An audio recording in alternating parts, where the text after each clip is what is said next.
Welcome. In this video, we are going to take a look at problem 4 from Chapter 1 of College Physics 2E by OpenStax. In this problem, they tell us that American football is played on a 100-yard long field, and that does not include the end zones, and we need to tell how long the field is in meters, and they give us a conversion factor. So let's write down what we know.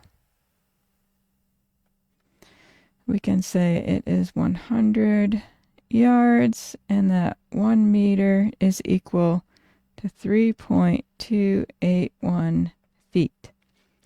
All right, so we will start with 100 yards is equal to 100 yards. And now in 1 yard, there's 3 feet. So we have 3 feet per yard.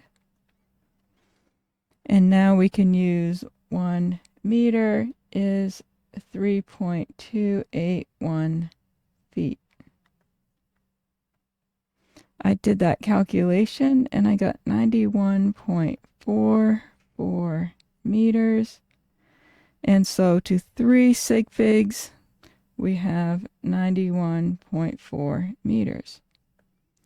And that was what we needed to find. That's how long the football field is in meters.